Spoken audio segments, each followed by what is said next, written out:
নমস্কাৰ মৰমৰ ছাত্ৰ ছাত্ৰীসকল পুনৰবাৰ সকলোকে আমাৰ গেভ এডুকেশ্যন চেনেলটোলৈ স্বাগতম জনাইছোঁ।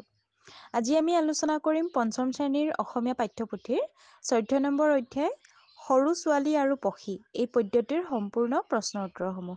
গতিকে তোমালোকে ভিডিঅ'টো সম্পূৰ্ণকৈ শেষলৈকে চাই যাবা। এতিয়া চাওঁ আহা আমি প্ৰশ্নৰ উত্তৰসমূহ। প্ৰথমে আছে উত্তৰ লিখা। ক নম্বৰটো হৈছে সৰু ছোৱালীয়ে পক্ষীক কি কি দিব বুলি কৈছে। তিনিটা অপশ্যন দিছে কোচ ভৰাই, থাকিবলৈ, খাবলৈ। এতিয়া উত্তৰ লিখিবা সৰু ছোৱালীজনীয়ে পক্ষীক কোচ ভৰাই ফুল দিব বুলি কৈছে আৰু থাকিবলৈ সোণোৱালী বাঁহ আৰু খাবলৈ পকা ফল দিব বুলি কৈছে। খ নম্বৰটো চোৱা সৰু ছোৱালীয়ে কিয় বাৰে বাৰে পক্ষীজনীক তেওঁৰ ওচৰলৈ আহিবলৈ কৈছে। উত্তৰ সৰু ছোৱালীজনীয়ে পক্ষীৰ শুৱলা গীত শুনি আনন্দিত হ'বৰ বাবে পক্ষীজনীক তেওঁৰ ওচৰলৈ মাতিছে। গ নম্বৰটো হৈছে সৰু ছোৱালীয়ে কিয় পক্ষীজনীক গীত গাবলৈ মাতিছে।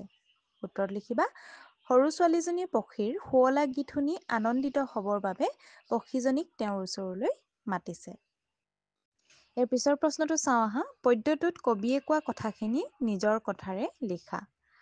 পদ্যটোৰ কথাখিনি আমি নিজৰ কথাৰে লিখিব লাগে। এতিয়া উত্তৰটো চোৱা কবিতাটোত সৰু ছোৱালীয়ে পক্ষীক মাতি আছে আৰু পক্ষীক সৰু ছোৱালীয়ে কোচ ভৰাই ফুল দিম বুলি কৈছে, উদৰ পূৰাই খাবলৈ দিব আৰু থাকিবলৈ সোণোৱালী বাঁহ সাজি দিব।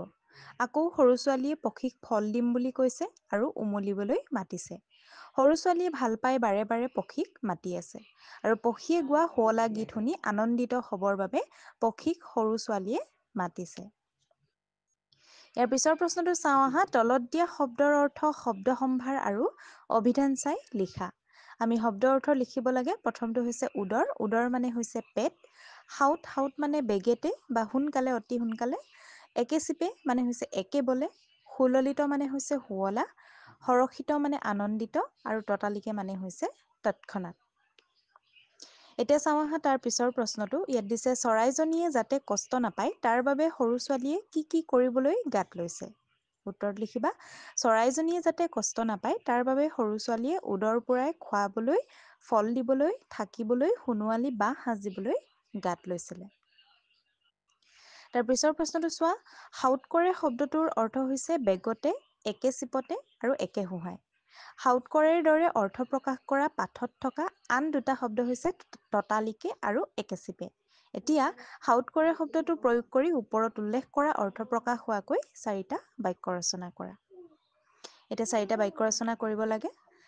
এতিয়া লিখিব পাৰা মই দোকানৰ পৰা হাউত কৰে আহোগৈ মানে বেগতে বা সোনকালে। সি চোৰটোক হাউত কৰে ধৰি আনিলে। তেখেতে হাউত কৰে মাছ এটা ধৰি আনিলে। তেওঁ হাউত কৰে চাহ একাপ খাই শেষ কৰিলে। তাৰ পিছৰ প্ৰশ্নটো চোৱা তলৰ শব্দকেইটাৰ সমাৰ্থক শব্দ পদ্যটোৰ পৰা বিচাৰি লিখা। আমি সমাৰ্থক শব্দ লিখিব লাগে। শুৱলা, শুৱলাৰ সমাৰ্থক শব্দ সুললিত। বেগতে হ'লে সোনকালে বা হাউত কৰে বা তৎক্ষণাত। পেট হ'লে উদৰ, আনন্দিত হ'লে সুখী, গগন হ'লে আকাশ। ইয়াৰ পাছত দিছে তোমালোকৰ বাক্য ৰচনা কৰা। এতিয়া সজা, সজা মানে বাঁহ। আমাৰ ঘৰৰ ছালৰ ওপৰত চৰাইৰ বাঁহ এটা লৈছে। তাৰ পিছৰ সজাটোৰ অৰ্থ হৈছে নিৰ্মাণ কৰা। এই সজাটো নিৰ্মাণ কৰা বুজাইছে। গতিকে তাত লিখিব পাৰা ৰমেনে নিজৰ ঘৰ নিজেই সাজিছে। তাৰপিছত আছে ফল। ফলৰ অৰ্থ হৈছে কৰ্মৰ পৰিণতি। ভাল কামৰ ফল সদায় ভাল হয়। আন ফলটোৰ অৰ্থ হৈছে গছৰ গুটি।